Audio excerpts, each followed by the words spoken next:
उत्पत्ति की पुस्तक उसका 46 और उसकी 31 से लेकर 34 आयत।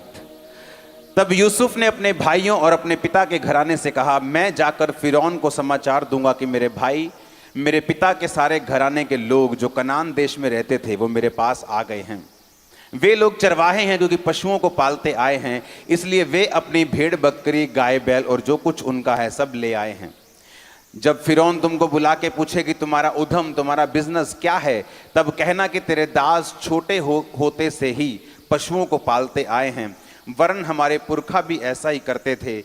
इससे तुम गोशेन देश में रहने पाओगे क्योंकि सब चरवाहों से मिस्री लोग घृणा करते हैं। तब यूसुफ ने फिरौन के पास ये समाचार दिया कि मेरे पिता, भाई, भेड़ बकरियां, गाय बैल जो कुछ उनका है सब कनान देश से आ गया है और अभी वो गोशेन देश में है। उत्पत्ति 47 उसकी 5 से लेकर 6 आयत।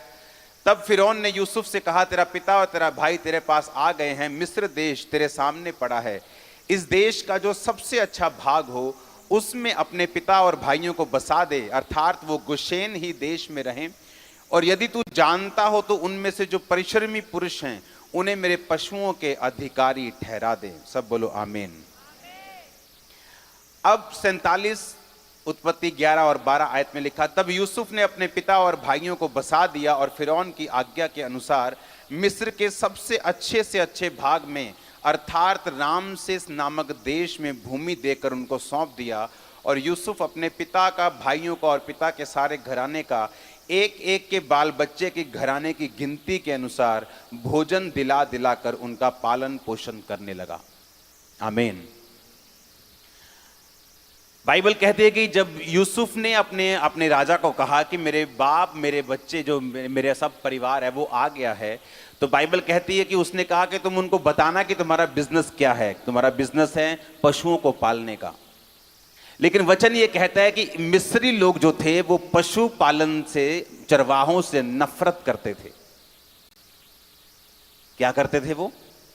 चरवाहों से बाइबल कहती वो नफरत करते थे।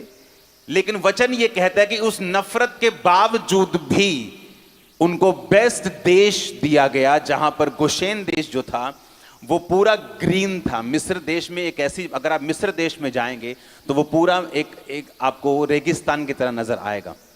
वहां एक नील नदी है, जहां पर नील नदी के किनारे पे 97-95% पॉपुलेशन, और उस समय में तो 99% जो पॉपुलेशन थी वो नील नदी के किनारे रहती थी, और कोई रहने के लिए अच्छी जगह नहीं थी। और बाइबल कहती गोशेन देश जो था वो पूरी तरह से ग्रीनरी से भरा हुआ था। बावजूद इसके कि मिस्री लोग चरवाहों से घृणा करते थे, फिर भी उनको बेस्ट देश मिला। वही देश मिला जो उसका बेस्ट था, मिस्र का, बावजूद इसके कि वो उससे नफरत करते थे। रीजन क्या था इसका? आपको क्या लगता है, क्या रीजन था कि परमेश्वर ने ऐसे लोगों के दिल में, नीति वचन 3 उसकी 3-4 में लिखा कि परमेश्वर की आज्ञाओं को अपने दिल में रखे रहना, अपनी हृदय रूपी पट्टियों पर लिखना, कृपा और सच्चाई को अलग मत करना, तो तू परमेश्वर और मनुष्य दोनों का अनुग्रह पाएगा। आप लोग परमेश्वर के कामों के लिए चुने गए हैं। बाइबल कहती आप लोगों को परमेश्वर ने अलग किया है। पौलुस कहता तुम दुनिया से, परमेश्वर ने तुमको अलग करके तुम्हें एक बाउंड्रीज के बीच में ठहरा दिया है।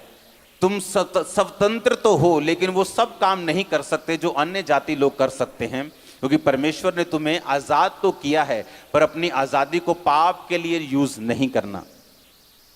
अब जब बाइबल कहती है कि वो कहानी शुरू होती है यूसुफ से, आप इमेजिन कर सकते हैं कि इतने बड़े फेवर का रीजन ये था कि यूसुफ ने पोतीफर की पत्नी के साथ सेक्स नहीं किया और वो पाप में नहीं गिरा।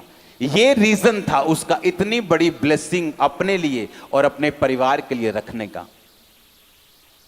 जब पोतीफर की पत्नी ने उसको अपने साथ सोने के लिए बोला तो बाइबल कहती है उसने मना किया और कहा कि तेरे पति ने सब कुछ, सारा बिजनेस, सारा घर मेरे हाथ में कर दिया है, तो क्या ये सही होगा उसकी पत्नी पर भी हाथ डालना? और बाइबल कहती है उसने मना कर दिया।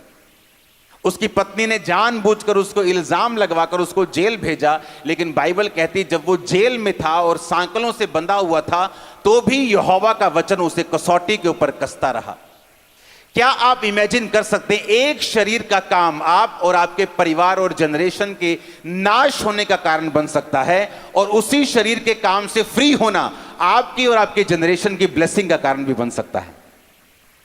हम क्या कहते हैं, सरकार बुरी है, या हम क्या कहते हैं, या इकोनॉमी बुरी है, इकोनॉमी बैड हो गई, कोविड आ गया, अब उसके बाद यूक्रेन के साथ युद्ध छिड़ पड़ा है तो मेरा बिजनेस डाउन है। लेकिन बाइबल का वचन ये कहता है, मिस्री लोग जिन लोगों से घृणा करते थे, क्यों घृणा करते थे? मिस्र कहां से निकला? कनान से निकला था। कनान कहां से निकला? वो नूह के तीसरे बेटे से निकला था, जिसने अपने बाप को नंगा देखा था, उससे निकला था मिस्र। और इसीलिए जो मिस्री लोग थे वो थे तो इजराइलियों के रिश्तेदार, लेकिन अलग हो चुके थे, दुश्मन बन चुके, जैसे भाई भाई का दुश्मन बन जाता है। और जो इजराइली थे वो ज्यादातर, जिस तरह एसाव और याकूब, याकूब बाइबल कहती है कि भेड़ बकरी को चरवाही करने वाला बना, और एसाव धनुर्धारी बना, वो युद्ध करने वाला बना, शिकार खेलने वाला मनुष्य बना।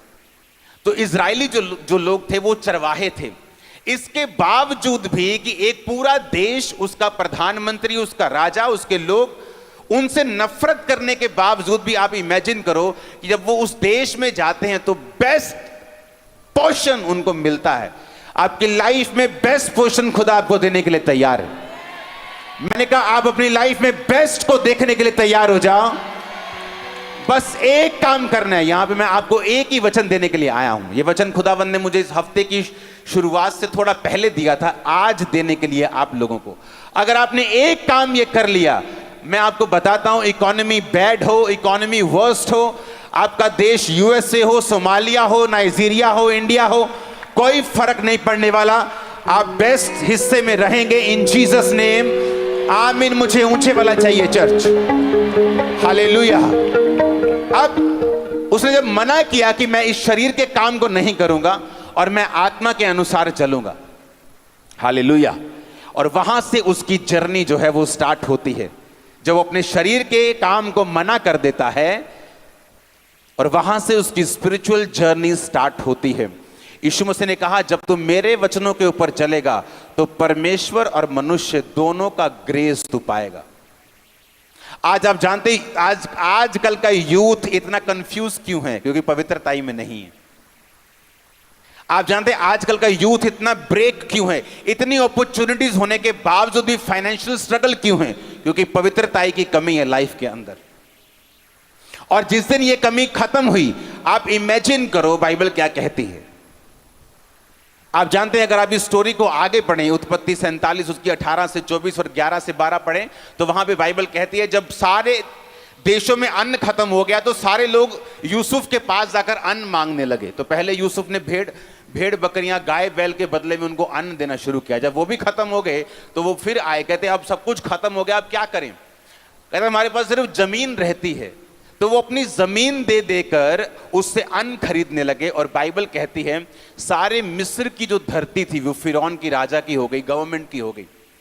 तो यूसुफ जो धर्मी था उसने कहा, हम तेरे से पूरी जमीन नहीं लेंगे, तुम ऐसा किया करो, जमीन अपने पास रखो, इसका 5 हिस्सा 20% जो है इसकी जमीन का तुम राजा को दिया करना और बाकी से अपना पेट पाला करना। समझ आई कि नहीं आई? लेकिन वहां एक वचन लिखा है, वहां लिखा है, याजकों की भूमि यूसुफ ने अपने पास नहीं रखी। जब याजक लोग अन्न लेने के लिए आते थे तो बाइबल कहती है यूसुफ ने उनकी भूमि उधार नहीं रखी। याजकों के लिए एक स्पेशल अरेंजमेंट था जो यूसुफ उनको देता था। बल्कि वचन यह कहता है कि मिस्र के राजा की मेज पर जो भोजन होता था वही याजकों की मेज के ऊपर होता था। अब मेरी बात को ध्यान से समझना। पहले हमने क्या देखा कि जो इजरायली थे, परमेश्वर ने उनको नफरत करते थे वो लोग, उसके बावजूद उन्हीं लोगों में से बेस्ट दिया। हां के ना? अब दूसरा बाइबल कहती है जब पूरे देश में अकाल था, पूरी दुनिया में अकाल था, पर याजकों को तब भी कोई भी कमी नहीं थी। और यीशु मसीह के जी उठने के बाद वचन ये कहता है कि पहले याजक लोग सेवा करते थे, आप लोगों के लिए, मेरे लिए, विश्वासियों के लिए, बाइबल कहती है वो लहू को बहाते थे और सेवकाई करते थे, परमेश्वर के सामने जाते थे। लेकिन नया नियम ऐसा कहता है कि प्रभु यीशु मसीह ने एक ही बार में अपने लहू को बहाकर हमारा महायाजक बनकर और हम सबको राजा और याजक बनाकर इस दुनिया के ऊपर रखा है। अब बाइबल के मुताबिक जो याजक लोग हैं वो आप खुद हैं, क्योंकि आपको पाप माफ करवाने के लिए अब मेरे पास आने की जरूरत नहीं है। आप अपने घर बैठकर खुदा से कह सकते हैं, खुदावन मेरे पाप को माफ कर, मैं क्षमा मांगता हूं, मैं तौबा करता हूं, तौबा करती हूं, नेक्स्ट टाइम मैं ये काम कभी नहीं करूंगा। बाइबल कहती है आप माफ हो जाते हैं। और वचन ये कहता है कि आप खुद एक याजक हैं, और वचन ये कहता है आप राजा हैं। प्रकाशित वाक्य 1 उसकी 5 और 6 आयत अगर आप पढ़ेंगे आपको यह वचन समझ आएगा।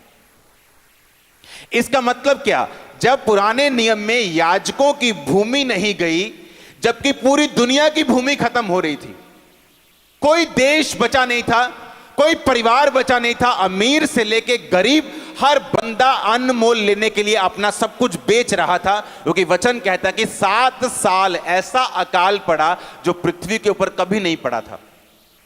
कोई रेडी नहीं था कोविड के लिए, कोई रेडी नहीं था।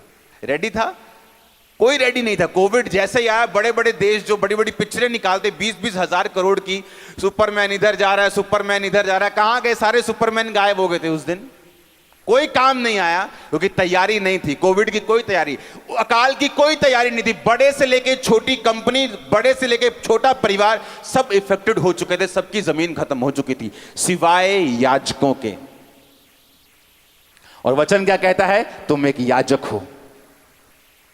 इसका मतलब पता क्या है कि लाइफ में कुछ भी हो, आपके देश में कुछ भी हो, आपके सराउंडिंग कुछ भी हो, लेकिन आपका नुकसान खुदावंद कभी नहीं होने देगा अगर आप एक सच्चे याजक हैं तो।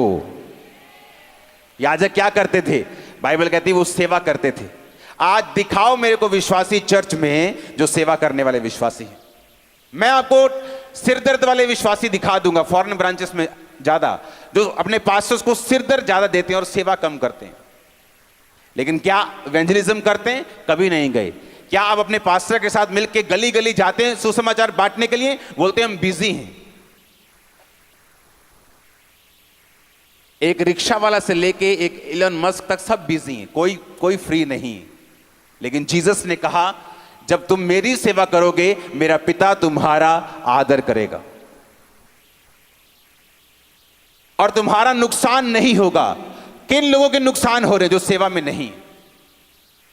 कौन लोग इफेक्ट हो रहे हैं? जो सेवकाई में नहीं, जो सिर्फ विश्वासी हैं, जस्ट चर्च जाकर ब्लेसिंग लेने की कोशिश करते हैं और ये नहीं मालूम कि अब बाइबल के मुताबिक तुम भी एक याजक हो और सेवा करने के लिए अपने परिवार समेत बुलाए गए हो।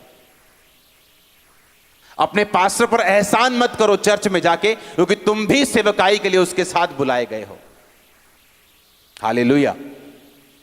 और इसीलिए वचन कहता है कि याजकों की भूमि उसने मोल नहीं ली। उत्पत्ति 47 उसकी 18 से 24 आए।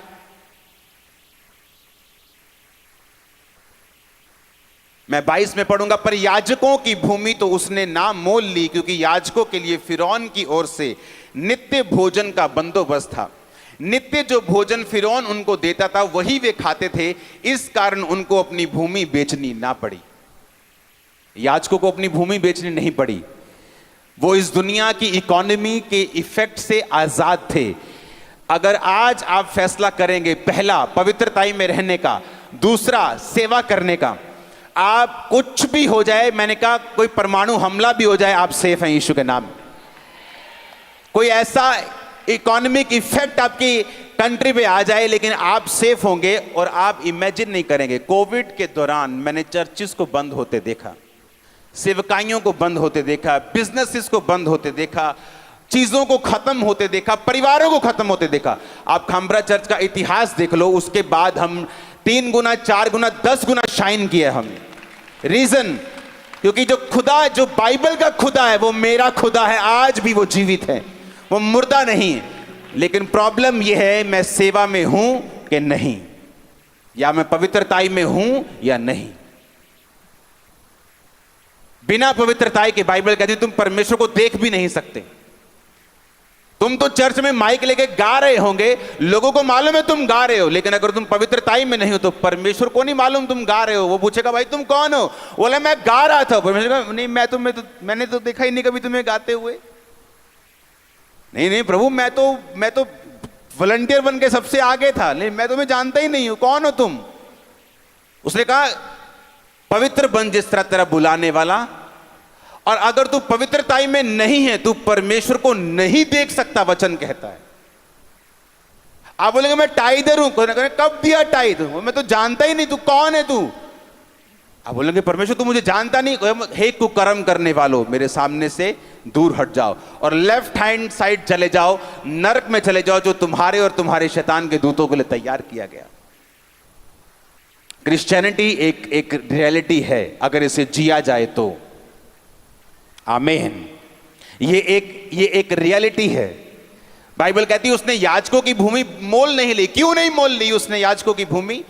बाइबल कहती परमेश्वर ने कहा मैं याजकों को बेस्ट तेल, बेस्ट दाख, बेस्ट दुनिया की सबसे उत्तम चीजें दूंगा क्योंकि ये लोग मेरी सेवा में हैं। क्या कहा था जीसस क्राइस्ट ने 500 लोगों को जीवित स्वर्ग पे जाने से पहले? जाओ और सुसमाचार सुनाओ। क्या उसने प्रेरितों को बोला? क्या उसने अकेला पास्टर्स को बोला? उसने सबको बोला जाओ और सुसमाचार सुनाओ। तो क्या आप जीसस की कमांड को पूरा कर रहे हो या नहीं कर रहे हो? अगर आप नहीं कर रहे हो तो आप सेवा में नहीं हो। अगर आप सेवा में नहीं हो, आप याजक की कुर्सी छोड़ चुके हो। अगर आप याजक की कुर्सी छोड़ चुके हो तो जो लोगों के साथ हो रहा है आपके साथ भी वही हो रहा है। आपके घरों में भी वही कलेश है, वही बीमारियां हैं, वही श्राप हैं और वही इकोनॉमिक ऑपरेशन और डिप्रेशन है, क्योंकि याजकों की भूमि मोल नहीं ली गई। बाइबल कहती याजकों के लिए नित्य बंदोबस्त था उनके लिए। जब कोविड आया तो लोगों ने कहा कि अब देखते हैं चर्चिस कैसे चलती हैं। लोग बंद हो गए आने चर्चिस में, चर्च खाली पड़ी है, 100 एकड़ की चर्च खाली पड़ी है। अब देखते हैं क्या करते हैं ये लोग। आप जानते परमेश्वर कई बार ऐसे समयों को आने देता है ताकि लोगों को बता सके मैं इसके साथ हूं। वो बता सके कि वो पुराना इज़राइल का परमेश्वर, वो यूसुफ का परमेश्वर, वो इसहाक का परमेश्वर, वो पतरस और पौलुस का परमेश्वर वो आज भी जिंदा है। वो बातें करने वाला परमेश्वर नहीं है। आज तक मैंने इतनी चैरिटी लाइफ में नहीं की जो 2020 में कोविड के टाइम में हमने की। लाइफ में कभी नहीं की। एक दिन में 35 लाख का चावल, एक दिन में 12 लाख रुपए का चावल, एक दिन में ट्रक से ट्रक आते थे, कॉन्टिन्यूज राशन जाता था लोगों के घरों में। और कहां से पैसा आया? खुदाबंद ने इंतजाम किया।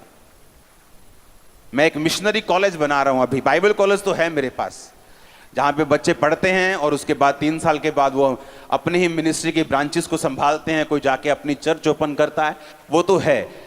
वो मिशनरी कॉलेज जो मैं बना रहा हूं वहां से 10,000 पास्टर्स एवरी ईयर तैयार होकर जाकर अलग सेवा करेंगे। उन्हें चर्च में रहने का हुक्म नहीं होगा। वो अलग इंडिया में जाएंगे, अलग अलग जगह सेवा करेंगे। 10,000 पास्टर्स। आपको मालूम कौन सी जमीन पे बन रहा है वो?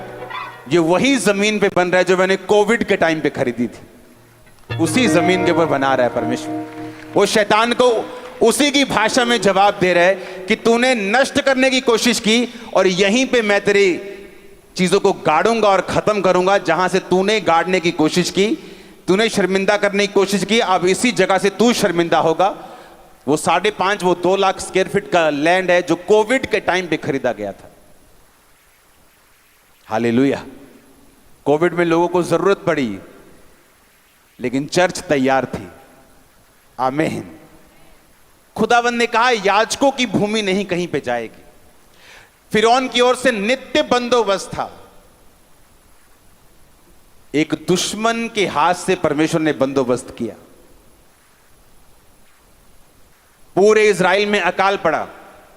परमेश्वर ने कहा एलिया जा और करीत नामक नाले में छुप जा, वहां कौवे तेरे को खाना खिलाएंगे। कौवा चुराने वाला जीव है। खाना किसी ढाबे पे मौजूद नहीं था, इतना अकाल था। बाइबल कहती है एक एक मुट्ठी आटा, एक एक बोरी आटे के लिए लड़ाइयां हो रही थी लोगों में। खाना कहां मौजूद था? सिर्फ राजा की रसोई में। और बाइबल कहती एलिया मांस और रोटी रोज तब तक खाता था जब तक वो कौओं को बस ना कह दे कि बस, क्योंकि वो याजक था। याजकों के लिए परमेश्वर का इंतजाम ऐसा है जैसा आम लोगों के लिए नहीं है। तो क्या आप सेवा में हैं? क्या आपका परिवार सेवा में है? क्या आपका फाइनेंस सेवा में लगा हुआ है? क्या आपके बच्चे सेवकाई में हैं? क्या आप सुसमाचार दे रहे हैं या नहीं? क्योंकि इसमें आपका फायदा है, परमेश्वर का नहीं। आमीन। जो सेवा कर रहे हैं किसका फायदा है? उन लोगों का जो सेवा, याजक बन के किसका फायदा हुआ? याजकों का फायदा हुआ कि उनको भूमि देनी नहीं पड़ी, परमेश्वर ने उनकी भूमि को बचा के रखा। हालेलुया। ऊंची आवाज में हालेलुया बोलो। अगर आज आप फेथ करके जाएंगे, परमेश्वर मैं अपनी लाइफ को पवित्रताई में, अलगताई में, सेवकाई में रखूंगा, मैं अपने शरीर को शैतान को नहीं दूंगा। एक शरीर का काम, सिर्फ एक, आदम को कहां तक लेके गया? सिर्फ एक शरीर का काम जो यूसुफ ने मना कर दिया, उसको वो कहां तक लेके गया? बाइबल कहती है कि तुम शरीर के अनुसार चलोगे तो मरोगे, आत्मा के अनुसार चलोगे तो जियोगे।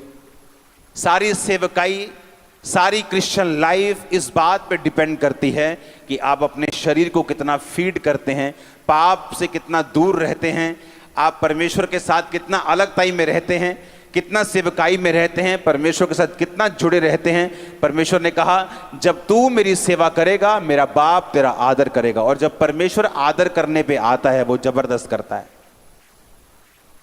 आज क्यों फैमिलीज सेटिस्फैक्शन में नहीं, सेटिस्फाइड नहीं? क्योंकि उन्होंने खुदा को कभी सेटिस्फाइड नहीं किया। एक का मुंह इधर, एक का मुंह उधर, क्योंकि तुम्हारा मुंह भी परमेश्वर से दूर है, इसलिए तुम्हारे हस्बैंड का मुंह भी तुमसे दूर है। तुमने परमेश्वर से बेवफाई की है, दुनिया ने तुमसे, तुम्हारे साथ की। जो तुमने खुदा की लाइफ में बोया है वो तुमने काटा है। उसने कहा अगर तुम याजक हो, वो ये भी ध्यान रखता तुम्हारा पार्टनर कौन है, वो तुम्हें चॉइस करने में हेल्प करेगा। अगर तुम याजक हो और पवित्रताई में चल रहे हो, वो ध्यान रखेगा तुम कौन सा कैरियर चुनते हो, वो ध्यान रखेगा कि तुम सफल हो जिधर तुम जाओ, जिस जगह पर तुम जाओ। आमीन। हमें लगता है परमेश्वर बड़ी बातों की परवाह नहीं करता। बाइबल कहती वो छोटी से छोटी बात की भी तुम्हारी चिंता करता है। एक मां को चिंता होती है किस कलर के कपड़े अपने बच्चों को डलवाने हैं, बाइबल कहती है परमेश्वर तुम्हारी छोटी से छोटी बात की भी चिंता करता है। आमीन। इसलिए वचन कहता है कि याजकों की भूमि कहीं नहीं गई। क्यों नहीं गई? क्योंकि फिरौन की ओर से नित्य बंदोबस्त था। इमेजिन करो, जिन लोगों से नफरत करते थे, वो चरवाहों से स्पेशल नफरत करते थे, और उन्हीं को कह रहे हैं कि तुम्हें बेस्ट से बेस्ट देश मिस्र का हम देंगे, वहां पे जाओ, अपने भेड़ बकरियों को चराओ, वहीं पे रहो, बेस्ट हिस्सा इस देश का मैं तुम्हें देता हूं। क्यों? क्योंकि यूसुफ ने एक बीज बोया था कि बाइबल कहती वो हिला नहीं। उसने अपने शरीर के सामने आत्मसमर्पण नहीं किया, अपनी इच्छाओं की पूर्ति नहीं की, अपनी काम की पूर्ति नहीं की, बल्कि परमेश्वर में बना रहा, टिका रहा, खड़ा रहा और अड़ा रहा। आज मेरी प्रेयर है कि खुदावन आपके यूथ को, आपके लोगों को पवित्रताई के ऊपर चलने की ताकत और सामर्थ्य, और आपका परिवार और आपके लोग सेम ना हो। आमीन। ऊंचा तो ये आशीष आपकी है। ऊंची आवाज में 7 बार बोलो आमीन।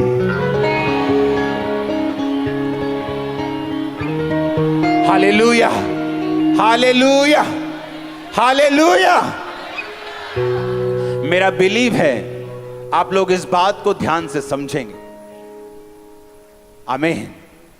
ये किस तरह से यूसुफ ने बरकत को पाया, किस तरह से उसने फिरौन के आंखों में फेवर को पाया। परमेश्वर ने कहा जब तुम मेरी आज्ञाओं को अपने पट्टियों पर, हृदय पर लिख लेगा, तो परमेश्वर और मनुष्य दोनों का अनुग्रह पाएगा, दोनों की ग्रेस तेरे पे होगी। आदमियों की ग्रेस भी तू पाएगा, जिस तरह यूसुफ ने पाई। परमेश्वर की ग्रेस को पाया कि उसने दर्शन का मतलब समझाया, राजा को बताया कि क्या दर्शन का मतलब है, कि 7 साल बहुत फसल होगी, 7 साल अकाल के होंगे, इतने बड़े अकाल होगा वो कि 7 साल की फसल लोग भूल जाएंगे। ये परमेश्वर का ग्रेस था उसके ऊपर कि कोई जादू टोना करने वाला, कोई किसी भी तरह का कोई पंडित बाइबल कहती उनको ये इस बात का मतलब बता नहीं सका जो यूसुफ ने बताया। ये परमेश्वर का ग्रेस था उसके ऊपर। और उसके बाद मिस्र के राजा ने, फिरौन ने कहा, जब तेरे माँ बाप भाई बहन यहां आ जाएं तो मैं उनको बेस्ट से बेस्ट मिस्र का देश दूंगा। बाइबल कहती है ये परमेश्वर का नहीं, ये इंसान का अनुग्रह था उसके ऊपर। नीति वचन 3 उसकी 3-4 अगर है तो उसको निकालेंगे अपनी स्क्रीन के ऊपर। उसमें स्पेशल लिखा कि परमेश्वर का कि कृपा और सच्चाई तुझसे अलग ना होने पाए, वरन उनको अपने गले का हार बनाकर अपनी हृदय रूपी पट्टियों पर लिखना, तो तू परमेश्वर और मनुष्य दोनों का अनुग्रह पाएगा और तू अति बुद्धिमान होगा। आमीन। आपको ग्रेस चाहिए अगर आप बाहर निकलते हैं तो, अपने बिजनेस प्लेस में, अपनी जॉब, अपने कैरियर में, अपनी पढ़ाई में, अपने परिवार में आपको ग्रेस चाहिए, खुदाबंद की भी और इंसान की भी। आमीन। और परमेश्वर ने कहा है अगर तू मेरी आज्ञाओं को अपने हृदय पर लिख लेगा तो तू ग्रेस को पाएगा, मनुष्य का भी और परमेश्वर का भी। हालेलुया। मेरा बिलीव है कि आप लोग पवित्रताई के वचन को बड़े सीरियसली लेंगे और अपनी लाइफ से उन कमियों को, उन त्रुटियों को दूर करेंगे जो परमेश्वर ने रखी हैं कि आपकी लाइफ में ना हो। और हमें लगता है ये छोटा सा काम है, ये तो छोटा सा काम है, इससे क्या हो जाएगा, ये मेरी छोटी सी कमी है मेरी लाइफ की। बाइबल कहती है एसाव ने एक बार के भोजन के बदले में अपने पहलौठे होने के अधिकार को बेच दिया, इसलिए आज आप बोलते हो अब्राहम इसहाक याकूब का परमेश्वर। नहीं तो हम ये कह रहे होते अब्राहम इसहाक एसाव का परमेश्वर।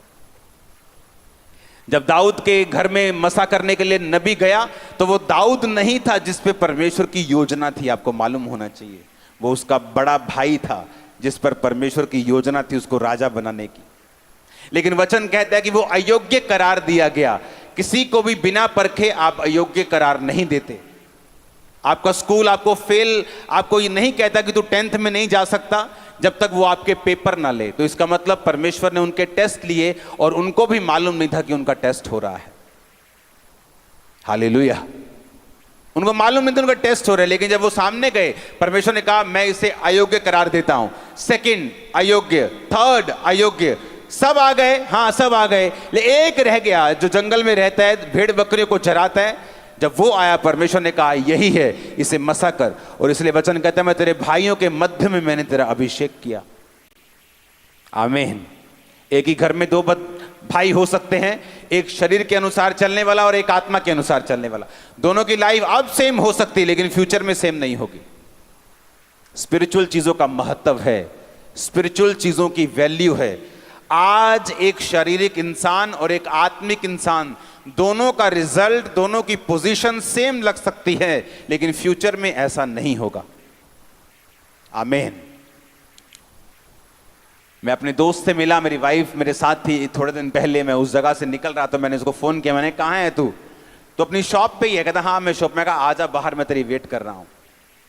ये मेरा वही दोस्त था जिसने मेरे साथ बपतिस्मा लिया था।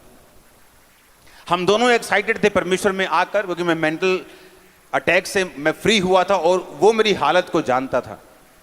उसने मुझे एग्जैक्ट नशे में, मेंटल पोजीशन में देखा हुआ था। तो जब मैं परमेश्वर में गया और मुझे सुधार शुरू हुआ तो वो जानता था कि परमेश्वर ने मेरी जिंदगी में काम किया है। अब एक समय आया जब उसकी फैमिली और मेरी फैमिली दोनों विरोध करती थी। इतना विरोध करती थी, बोलते थे कि तुम्हारे पास्टर को पास्टर के घर जाकर पीट के आएंगे, हम मार के आएंगे उसको, क्योंकि मेरी सारी फैमिली जो है वो अभी भी, कुछ रिश्तेदार अभी भी हिंदू हैं। तो वो बोलते कि तेरे को उसको मार के आएंगे, पीट के आएंगे, तेरे को भी घड़ीस के आएंगे, तो अपने धर्म में वापिस आएगा। और चैलेंज करते थे मेरे को। उसकी फैमिली ने एक दिन उसको अपने पास बिठाया और बोला बेटा ना तो तेरी शादी करेंगे, ना तेरे को दुकान देंगे, ना तेरे को मकान में हिस्सा देंगे, तेरे छोटे भाई को सब कुछ दे देंगे। अगर तूने जीसस क्राइस्ट को नहीं छोड़ा, हमारी बात नहीं सुनी, तो तेरा पता काट देंगे हम। और सेम प्रेशर मेरे ऊपर था कि तुझे बिजनेस करना है, तुझे टाइल्स का बिजनेस चलाना है, बहुत बड़ा बिजनेस था, तुझे ये काम करना है, तुझे ये क्रिश्चियन लोगों के पीछे नहीं जाना है। मेरा डिसीजन अलग था। मैंने सेवा का फैसला लिया, परमेश्वर के पीछे चला उसका डिसीजन अलग हो गया और वो परमेश्वर से हट गया। उसकी मैरिज हो गई, उसको दुकान मिल गई, सब कुछ हो गया। जिस माँ ने, जिस बाप ने उसका विरोध किया, जिस भाई ने उसका विरोध किया, 1 साल में उसका भाई डूब के मर गया, पहाड़ों में गया। थोड़ी देर बाद माँ को टीबी हो गई, वो मर गई। उसके बाद उसका बाप मर गया। अब वो अकेला है, उसकी मैरिज खराब हो चुकी है, सब कुछ फिनिश हो चुका है लाइफ में। और आज जब हम दोनों मिलते हैं और जमीन आसमान का फर्क लगता है। और एक समय हमने इकट्ठे शुरुआत की थी, और ज्यादा लंबा समय नहीं मैं बोल रहा हूं, जस्ट 15 साल 16 साल की बात कर रहा हूं। शुरुआत आपकी सेम। आज एक शरीर में चलने वाला व्यक्ति और एक आत्मा में चलने वाला व्यक्ति जब डिसीजन लेते हैं, शरीर वाला और आत्मा वाला हो सकता है सेम पोजीशन पे लगे आपको लगे कोई फर्क नहीं है। शरीर में चलने वाला आपको ज्यादा ब्लेस लग सकता है, क्योंकि मुझे भी लगा कि उसकी शादी हो गई, उसको दुकान मिल गई, घर में कलेश खत्म हो गया। छोड़ो यार, परमेश्वर को क्या मानना, दिल में मान लेंगे परमेश्वर को। जो घर वाले जाते हैं, माथा टेक दो वहां जाके, क्या प्रॉब्लम है, कुछ नहीं। घर में कलेश थोड़ी रखना है अभी। इसलिए कि कैंसर का फोड़ा दर्द ना करे, जख्म दर्द ना करे, उसको ना निकलवाओ तो वो आपकी मौत का कारण बन सकता है। अगर उसको निकलवा दो, आज पेन हो सकती है लेकिन आप फ्री हो जाते हैं। यीशु मसीह ने कहा मेरा रास्ता तंग है, थोड़े जो इसे पाते हैं, लेकिन खुला रास्ता है, बहुत लोग उसमें जाएंगे। जो खुला रास्ता है, जहां कोई सिरदर्दी नहीं है, कोई विरोध नहीं है, जो मर्जी खाओ पियो, जहां मर्जी जाओ, जिस मर्जी पार्टी में जाओ, कोई तंग रास्ता नहीं, खुला एंजॉय करो लाइफ को। लेकिन जीसस ने कहा जो मेरा रास्ता है वो तंग रास्ता है, और थोड़े हैं जो इससे पाएंगे। लेकिन वचन ये भी कहता है मेरे मार्गों में उत्तम पदार्थ पाए जाते हैं। फिर जो क्रिश्चियन लोगों की लाइफ में होता है वो दूसरे लोग सोच भी नहीं सकते। आमीन। उनकी ब्लेसिंग्स, उनका कद जो परमेश्वर करता है, वो 10 जन्म लेकर भी, शरीर में रहकर भी उसको नहीं पा सकते। हालेलुया। लेकिन शुरुआत कहां से हुई? दोनों की शुरुआत एक सी लगती, शरीर वाला भी एक सा लगता है और स्पिरिट वाला भी एक सा लगता है। तब शरीर वाला हो सकता है ज्यादा आशीषित लगे कि इसको सारा कुछ मिल गया और मैं आत्मा में रह के इतनी डिफिकल्टी सहन कर रहा हूं, परिवार में रोज कलेश। आप इमेजिन करो, आप अपने घर में हो, आपकी माता और पिता से कोई बात नहीं होती। ऐसे चर्च में, जब मैं 50-60 लोग चर्च में आते थे तो मेरा भाई लिख के लगा देता था कि मेरा धर्म किसी की बुराई नहीं करता, लोगों को दिखाने के लिए। वो भी मेरा विरोधी हो गया था कि मेरा हिंदू धर्म किसी की बुराई नहीं करता, कि तेरा धर्म बुराइयां करता है, लेकिन मेरा लिख के कलीसिया के सामने टांग के जाता था वो। आज उसी चर्च में सेवा करता है। मेरे बाप भी, मेरी माँ भी, मेरा भाई भी, उसकी पत्नी भी, उसकी बच्ची भी। हालेलुया। और जब परमेश्वर में, जो परमेश्वर फिर लेके आता लोगों को घड़ीस के, जब उसके बेबी नहीं हुआ, शादी मेरे छोटे भाई की मुझसे पहले हुई, कहता है इसने शादी नहीं करनी है, सेवा में चला गया, मेरी शादी करो, ये बंदा गलत है, मेरी शादी करो। शादी कर ली, बेबी नहीं हुआ। 1 साल, 2 साल, 3 साल, 4 साल, 7, 10 साल निकल गए। जब उसको वर्ड दिया मैंने परमेश्वर का, बेबी हुआ उसी साल।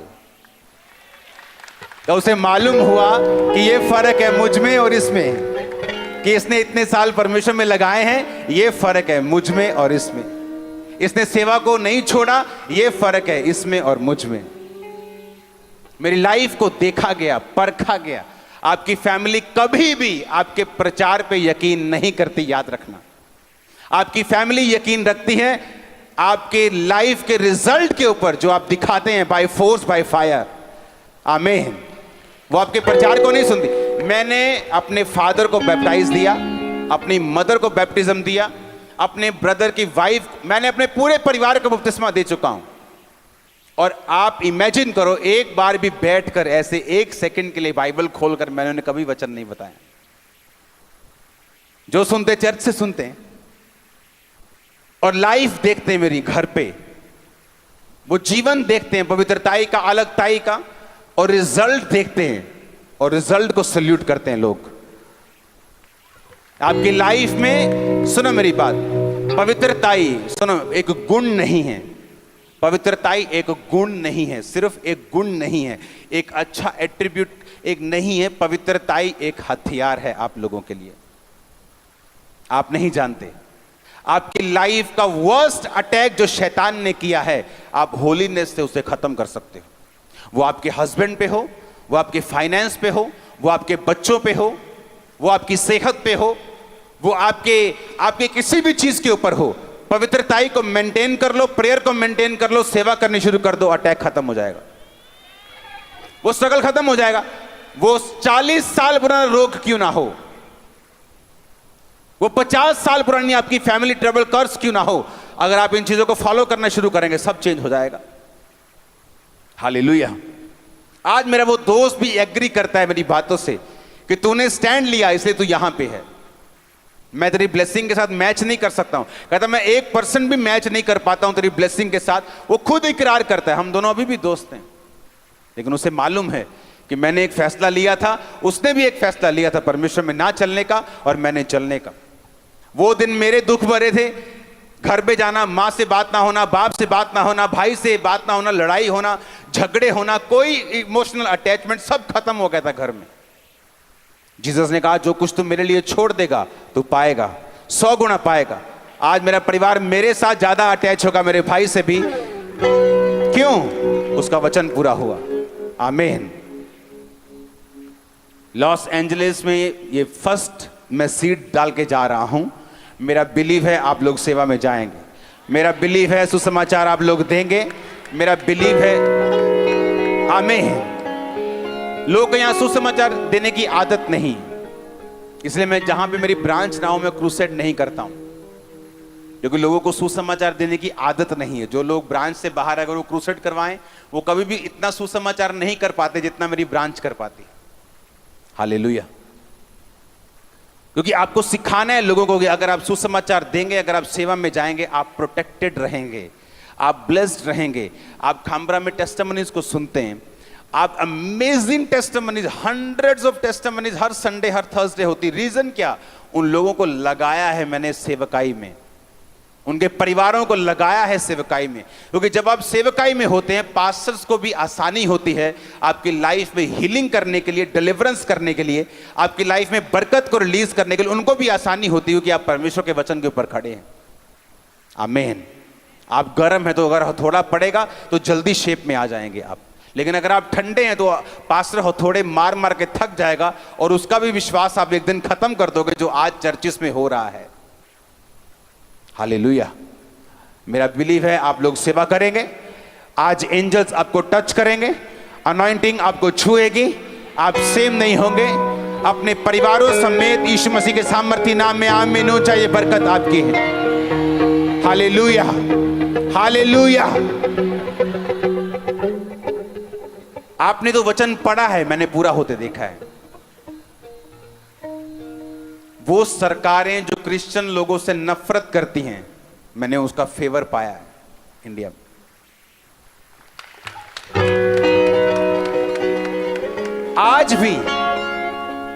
आज भी मैं आपको बता रहा हूं, यह वचन पूरा हो रहा है। वो लोग जो नफरत करते हैं, मिस्री बाइबल लिखा, मिस्री चरवाहों से घृणा, नफरत, देखते कैसी की तैसी मार दो इनको, और कहते कि जाओ बेस्ट तुम्हारा है, मेरे देश का बेस्ट हिस्सा मैं तुम्हें दूंगा। वो फेवर आप देखोगे इन जीसस नेम। होली स्पिरिट बता रहा है मेरे को।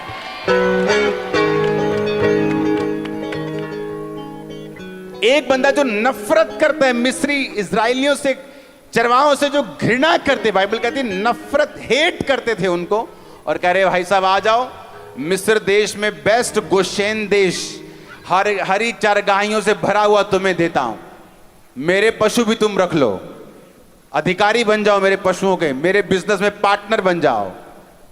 आपने अभी फेवर देखा नहीं, जब आता है आपका दुश्मन भी आप पे फेवर करके जाता है। बाइबल कहती है पूरे इजराइल में कहीं खाने की जगह नहीं थी, सिर्फ परमेश्वर को मालूम था खाना कहां है, राजा की रसोई में, और कौवे वहां से ला लाकर एलिया को खिलाते थे। और जो बाइबल की और पुस्तकें हैं, अगर आप स्टडी करेंगे, एलिया जब उस अकाल से बाहर आया तो अपने शरीर में मोटा हो चुका था, उसका वेट बढ़ चुका था। अकाल के टाइम पर भी परमेश्वर ने कहा मैं तुझे हंसमुख रखूंगा, यह वचन पूरा होता है। आमीन। लेकिन क्या हम सेवक हैं? क्या हम सेवकाई में हैं? क्या हम परमेश्वर के कामों को कर रहे हैं, क्या हम अलगताई में हैं, क्या पवित्रताई में हैं, क्या परमेश्वर के वचनों को हम वो आदर देते हैं जो हमें देना चाहिए। अगर हम देते हैं तो तैयार रहो फेवर लेने के लिए, तैयार रहो नुकसान से बाहर आने के लिए, तैयार रहो नए ग्रेस को, नए अनुग्रह को देखने के लिए खुदाबंद के, तैयार रहो अपने परिवार को बचता हुआ देखने के लिए यीशु मसीह के नाम में। हालेलुया। यीशु मसीह ने क्या कहा? उसने कहा तू बच, तेरा घराना बचाया जाएगा। कौन बचा? पहले यूसुफ बचा। उसने कहा अपने भाइयों को, कहता निराश मत होना, पछताना मत कि तुमने मुझे बेच दिया। तुमने मुझे बेचा नहीं, यहोवा ने मुझे आगे भेज दिया। धर्मी के ऊपर मुसीबत आई, बाकी पापियों पे नहीं आई। कहते मैं इसलिए आगे आया हूं कि इस देश में आऊं, इसका अन्न बचाऊं और फिर तुमको बचाऊं। तू बच, तेरा घराना बचाया जाएगा। रुबेन अपना घराना नहीं बचा सका। क्यों? बाइबल कहती है अपनी पिता की पत्नी के साथ उसने व्यभिचार किया, अपनी स्टेप मदर के साथ वो सोया।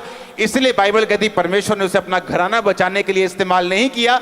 और याकूब ने कहा रुबेन तू दूसरों से श्रेष्ठ नहीं होगा क्योंकि तू एक व्यभिचारी जन है। एक क्रिश्चियन है लेकिन वो भी आम लोगों के जैसे सब कुछ कर रहा है। क्यों? क्योंकि लाइफ में पाप है उसका। अगर पाप नहीं है वो इफेक्टिव होगा, वो होगा आज नहीं तो कल होगा। उसने कहा रुबेन तू लोगों से श्रेष्ठ नहीं हो पाएगा, आम लोग जैसे जीते तू भी जिएगा क्योंकि तूने अपने पिता के बिछोने को अशुद्ध किया है। और यूसुफ बाइबल कहती वो बचा और उसका घराना बचाया जाएगा। आज लोग चर्च में आते बोलते मेरी पत्नी बचाई जाए, मेरा बच्चा आ जाए, मेरे माँ बाप आ जाए। मैं उनको बोलता हूं तू बच पहले, तू बच। तू बच गया, तू अच्छी तरह से बच गया और बचा रहा, तेरी फैमिली तेरे पीछे आएगी। वचन कहता है 100% आएगी, 99.999 नहीं, 100% तेरा परिवार बचाया जाएगा। पॉसिबल नहीं, मैंने कहा पॉसिबल नहीं है कि तुम यीशु मसीह के अनुसार चलो और तुम्हारा घराना बचाया ना जाए। पॉसिबल नहीं। वो आएंगे, मैंने कहा वो खुदावंद लेके आएगा उनको। उसने वचन में लिखा तू बच, तेरा घराना बचाया जाएगा। आमीन। यूसुफ ने प्रेयर नहीं की खुदावंद मेरे घराने से मुझे मिला, बल्कि पाप से बच के रहा, शरीर के कामों से बच के रहा। अकेला था, इमोशनल डिस्टर्ब था, पाप कर सकता था, बहाना था उसके पास, लेकिन वचन कहता है वो परमेश्वर में रहा, अलगताई में रहा। अपने हाथों को उठाओ। Thank you Jesus.